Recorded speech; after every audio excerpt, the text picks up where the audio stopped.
All right. Sorry about being late this morning.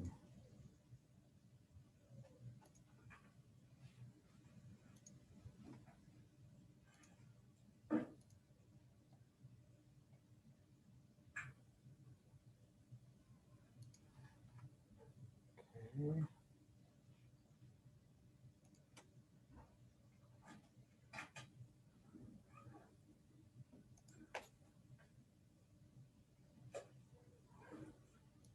Let's move this over here.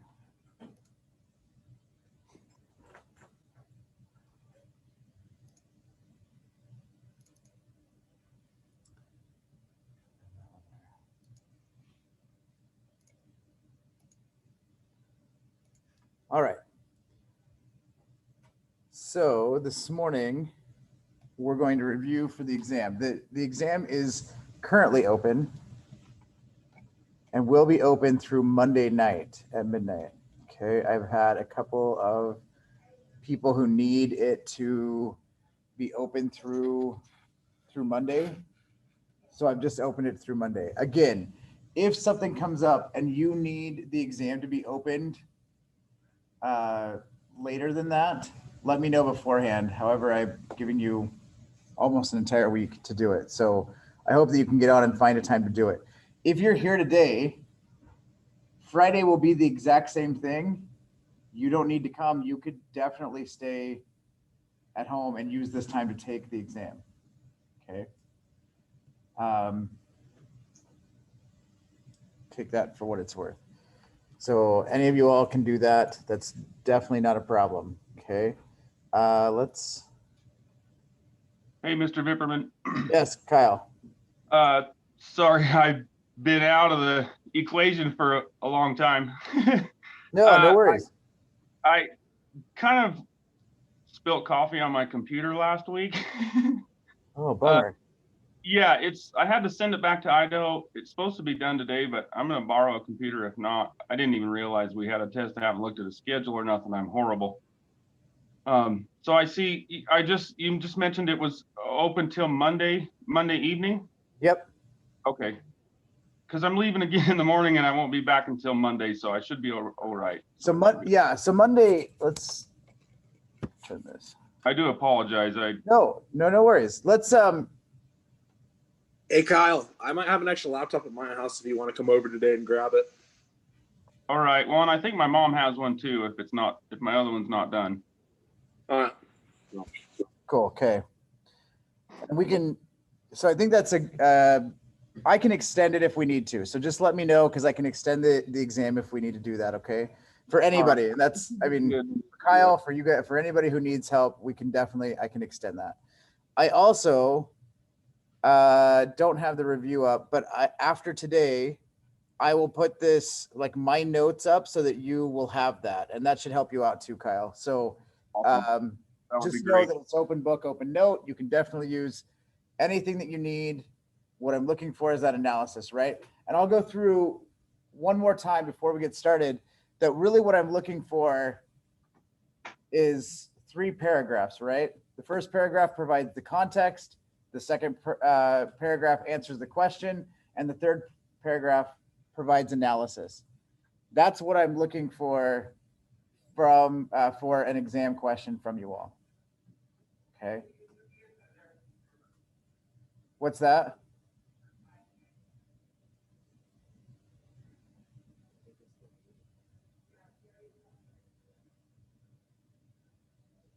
I think you're right. I think we're hearing the meeting in Jerome. That's weird. Okay. All right. If nobody has any questions, I'll continue. So just know that is the way that this is going to work. I'm going to, let's see, it's week 8, unit 2 exam. After today, just to help you all out, I'm going to go in and grade everything up till this week. Okay, meaning that once you take the exam and the exam is graded, you will know what your midterm grade is. Okay, that doesn't mean that you couldn't go back in and do any of those assignments that are passed. You could definitely do that. But I am I'm going to grade them so that you have a better understanding of what your grade is. I hate not having certainty, right? And so this will give you some certainty. And then if you do back assignments, then I will grade those and your grade will change. But everything in Moodle should be graded and ready to go so that you have an understanding of what your midterm grade is. Okay. Okay. So I'm going to stop sharing here for a second. I wonder if I did this. I haven't done, move this over. I'm going to move this here. Can you guys all see that? Yeah. Okay, cool. So let's do that. I'm going to open this up and then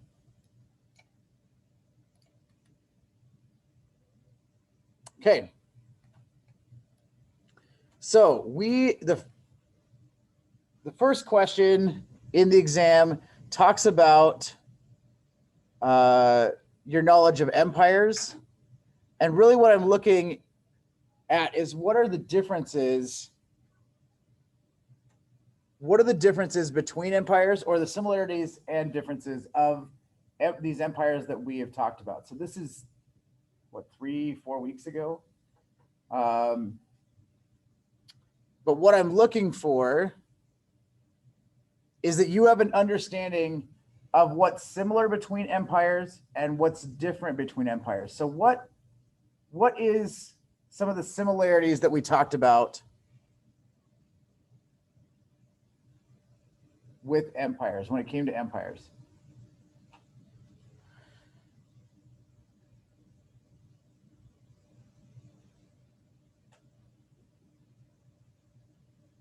Fletcher. Yeah, so large swath of land and a standing army, right? We start to see the formation of these militaries that are taking place. Where are they getting those militaries from? Like, where are those people coming from? Large swath of land, like empires are taking over big pieces of land. If I'm answering a question about that and I'm going to use land, like large land grabs, I'm going to want to talk about climate change, right? That climate change is leading to that. That would be a context of what's happening here, that the periphery doesn't have enough resources. And so that's fueling empire growth, especially land grabs, right? Because you're trying to figure out a way to sustain life. And one way to do that is to pool your resources. So coming together as a large empire is going to do that for you. And so as a context, and you don't have to, but contextually speaking, you may want to talk about climate change as being one of those factors.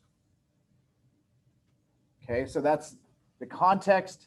Climate change leads people to pool resources, which then is bringing everything in together.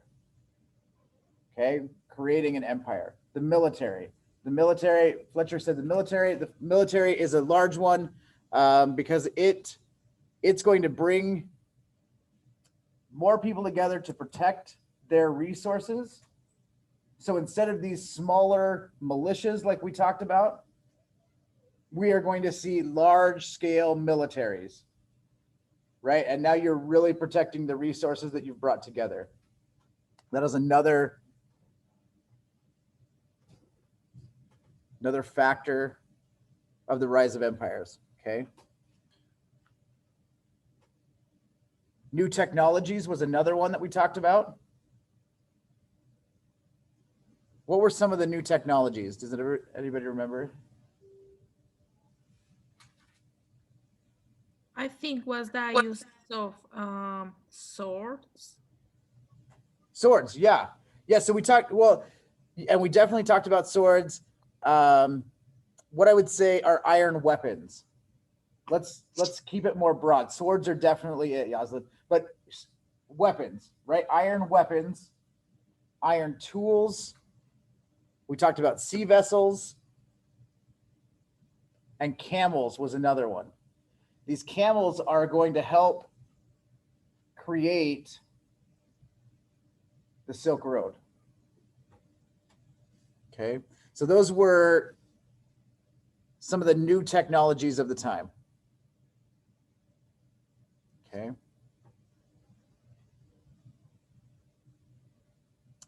At this point, we're talking about the creation of the Silk Road. One of the questions, which we'll get to in a minute, is about the Silk Road. But the camel is going to help with that. Weapons, iron weapons are going to help as you're defending yourselves. Okay. And then lastly, the last big one was administrative innovations. And that we talked about the military, right? Warfare or big forces of were integral to administrative innovations. Okay. This led to the formation of complex societies. If we're talking about complex societies, it's really about bringing all of these different peoples together under one empire. So if we're talking about the significance, when you're answering that third paragraph, the significance of this is that it created these large complex societies. So if it were me, I would talk about in the first paragraph, climate change leading to the formation of empires. And in the second paragraph, talking about how empires formed out of climate change and people trying to protect their resources. Out of that, you get iron weapons and tools. You're getting trade routes that are opening up. And the significance of that would be that it's creating these complex societies. One of the differences that we see, though, right, is in the Americas, where that's not really happening. We have these larger empires that are starting to take place, but they are more agrarian, and you have smaller cities, and they're being protected by this overarching empire. Okay.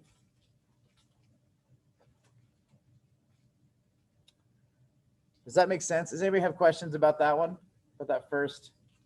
And like I said, I will post the review so that you'll have my notes, so that you'll be able to take a look at exactly what I'm looking at. Okay.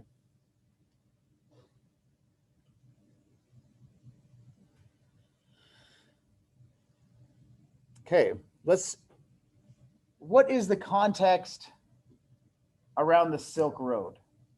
How does the Silk Road, we just talked about it, how does the Silk Road come about? What is the Silk Road?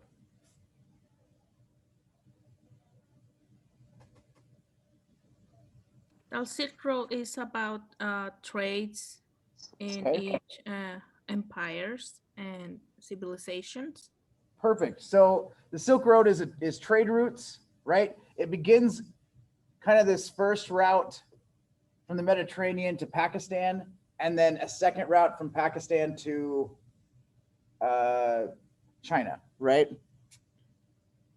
The travel, what is the importance of travel on the Silk Road?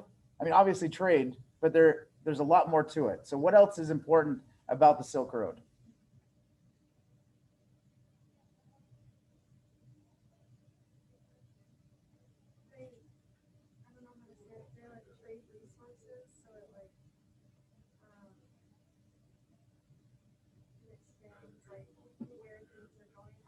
Perfect. Okay. So it expands trade resources, which then brings in other complex societies together, right? You're getting this back and forth. One of the things that I would, I mean, this is up to you because it's you're answering the question, but the pastoral people that are moving from place to place, and those people are just trading on a section of the Silk Road, right?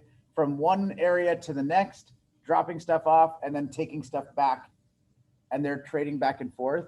But with that, you're getting a lot of relationship building that's going on. You're getting a lot of interaction between these two. And so you're getting culture moving back and forth as well, which is creating this larger society. Okay. The Silk Road at this point in time, if I was answering a question about the significance of the Silk Road, is that it's connecting empires together, which is helping ideas to shift around the globe. Okay, so you may want to talk about Confucianism or Buddhism. You may want to talk about philosophies that are moving back and forth, ideas of government, religion. We talked about Sub-Saharan Africa, and that they were growing independently. But I think part of that is coming from the Silk Road, right? You're getting a lot of different ideas moving back and forth, and ideas are a major way to look at that. At the same time, if you wanted to provide complexity in your own answer, then you might also want to talk about the plagues that were passed along the Silk Road. The globalization is good and bad, right? And just like we're seeing today, we talked about this with the pandemic, is that it's the exact same thing, right? Globalization can be good. It helps bring prosperity, but it also hurts in other ways. And we're seeing that today, right? With COVID. Any other ideas about the Silk Road? I feel like that we really spent a lot of time on the Silk Road. And if you wanted to tie the significance to something today, we use that Vox video, which is uploaded here. You could definitely use that. But that the trade routes continue into today, right? I mean, we're seeing a lot of that going on as well. Similar trade routes, globalization. Globalization is still today a hot topic. Okay.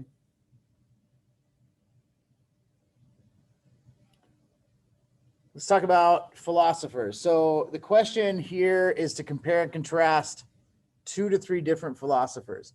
Now, I realize why a lot of you did it in the discussions that week, but a lot of you used Socrates, Plato, and Aristotle, which is fine, and that's fine if that's what you want to do. But in the exam, you may want to use Confucius or Buddha or whatever to compare and contrast them to these other guys that you already know, these other philosophers. I'm not saying that you have to. I'm not looking for that.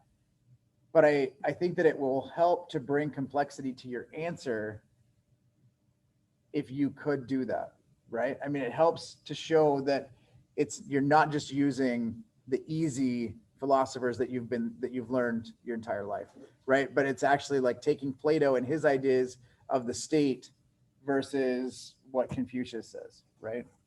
So if we're talking about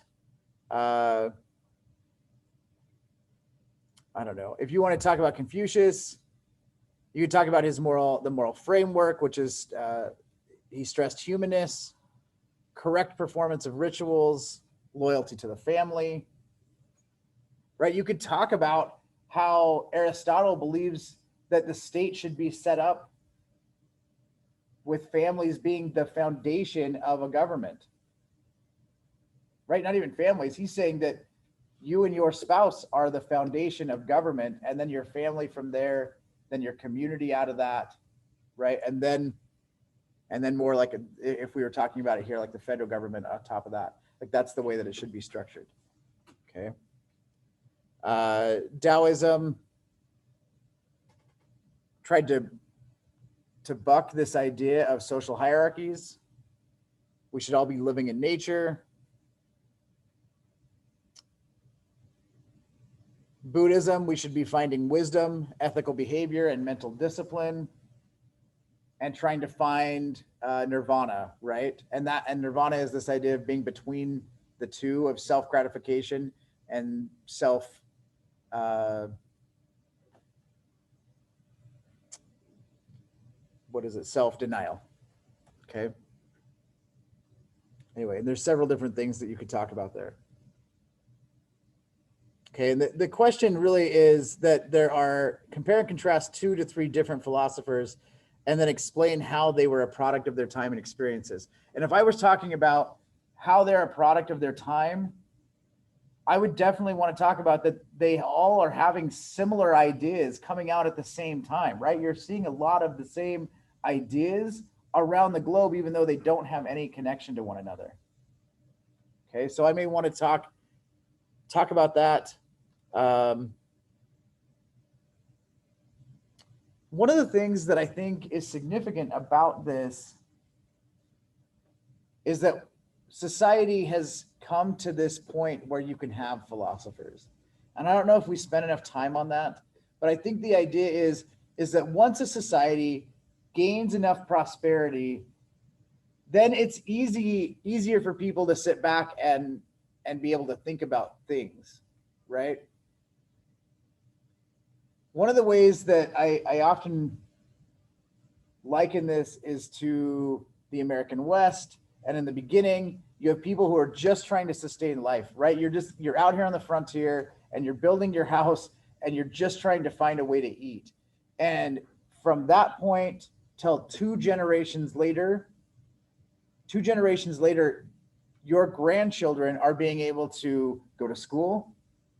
They're marrying for love rather than out of necessity. You see the letters that are written back and forth from that first generation to the third generation. Letters are about, hey, I'd really love to have, come out here, come to the West. We'd love to see you.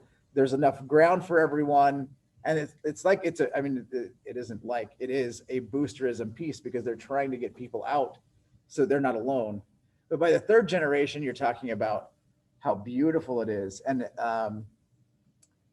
that you love this person because he or she acts a certain way or whatever, right? You have a certain level of prosperity that you can think about it. And that's exactly what's going on here with philosophers, is that once a society gets to a point where it pretty much can run without, like, you can take a step back and start philosophizing about things, your community has gotten to a point where it can do that. I mean, I would suggest that that's where we're at today, right? I don't know if anybody is listening to the Amy Coney Barrett trial or hearings right now, but it's fascinating to me to be listening to this and like, wow, this is what we've got to do. Like, this is what we're doing right now, which is fine. And I don't care either way. I'm just saying that I think it's fascinating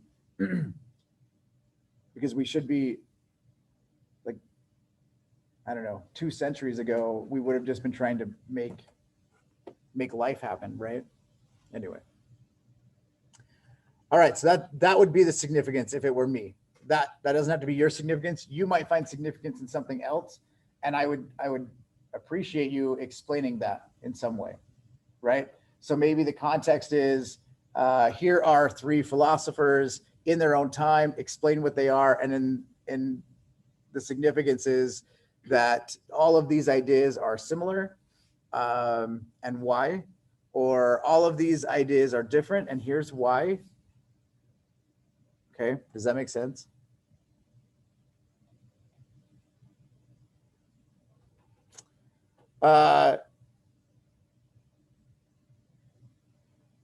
There is a question here. The final question is about important political, cultural, or social developments around Afro-Eurasia, the Americas, and Sub-Saharan Africa. We talked a little bit about this, about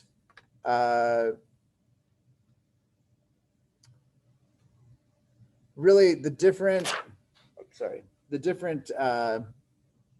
political structures. One of the things that I would talk about here is that every single culture has a social hierarchy. In some, you have merchants and tradesmen who are above, who are up pretty high in the social hierarchy. In the Americas, you get a more agrarian society. It's religious based around rituals, and the temples are the center of the community. Sub-Saharan Africa, you get 3 different societies broken out, and these they all happen to grow politically independently of one another, right? So there was a map in the book that showed 4 different zones of Africa and how those kind of broke out, right, politically. So you could definitely talk about that. I would suggest in talking about this that you would also talk about the technologies that came about throughout the empires. Migration would be a great way to talk about culture and society, kind of giving the ebb and flow of complex societies back and forth through migration and trade. Okay.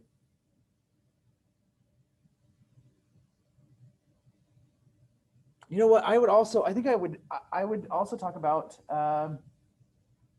the growth of empires and how those empires, those leaders came about by protecting resources.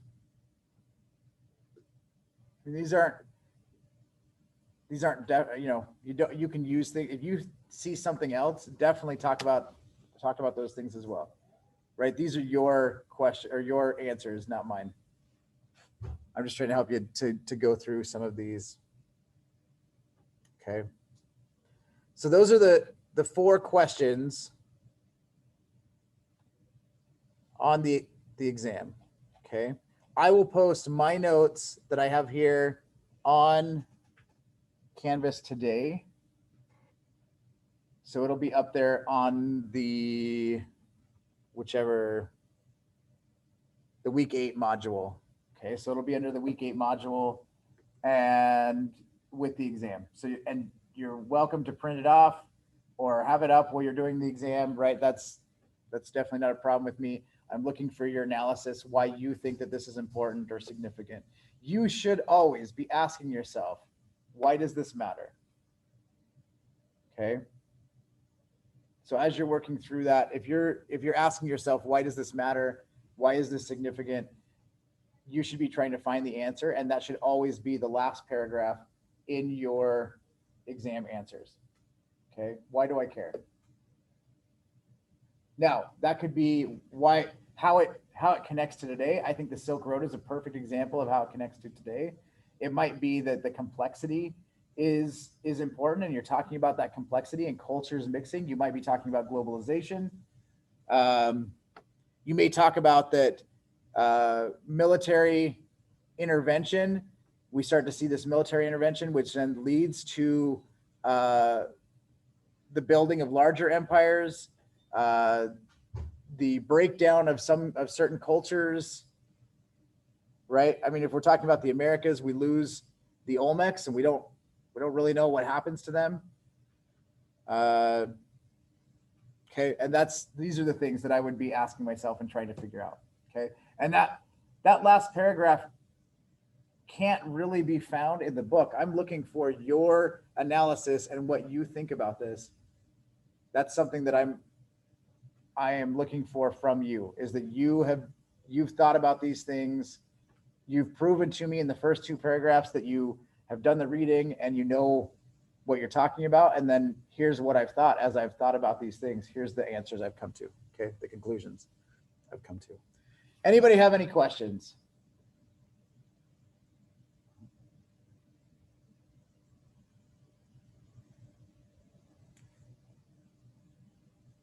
Okay.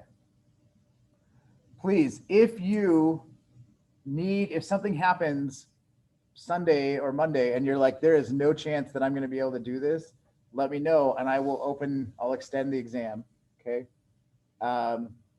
Monday, we'll be back here moving into unit 3, which is, I don't even know what chapter that is. Chapter 7. So we're going to start talking about Imperial Rome and the Han Dynasty. And then week 10, we were going to have President Fisher come back in, but at some point he's going to come in and talk to us about Islam and some of the religions But really the idea here is that week 10, we're going to talk about universalizing religions, and we'll talk about Islam versus Christianity and get more in depth there, which this is one of my favorite lectures. So hopefully we can talk about that. If nobody has any other questions, you are free to go. The exam is currently open. So if you wanted to take it, you could do it right now. I'll be back here on Friday to do this again. Those of you who are here though, do not need to come, especially if you've already taken the exam, or you could use this time to take the exam. You don't need to be here. I will be here though. Okay. Because we only had one day of review this week, and I want to give everybody the opportunity. If you want to come back and get a second review, you're more than welcome to do that. Okay. All right. I hope you have a great rest of your week. Let me know if there's anything I can do for you, if I can help in any way, and I will catch you all later. Have a good time, Kyle. Will do. Last tournament of the season. Hopefully I can bring a paycheck home this time. Yeah, I hope you do. Good luck with that. Done really well at Guntersville, but just didn't get really there. Made the top 100, got fish the last day, got 9 spots out of the paycheck. But Oh, nice. Well, that's still cool though. Yeah. oh, it was still a blast. Had a good time. Caught a lot of fish. Had, it's still an honor to get clear that high. Still in the 10% national ranking. So, I'm happy. But That's awesome. now we're over the coast and I'll be done for the season. I had to stop home so I could pick up my computer. Yeah, right. Exactly. All right. Have a good All day. right. Yeah, take it easy. I have a question, Mr. Bipperman. In the second question in the Silk Road, I need to put in the past what happened in the Silk Road, or in today, in this era today. I want you to talk about what happened in the past. Mm-hmm. But the significance, if you wanted to talk about how the Silk Road has defined the future, or our current, then you could definitely do that as significance. And I think that I think there is a claim to be made there. Okay. Okay. Okay, that's only my question. Cool. All right. Well, good luck. Yeah. Thank you. Have a nice day. You too. Bye. Bye.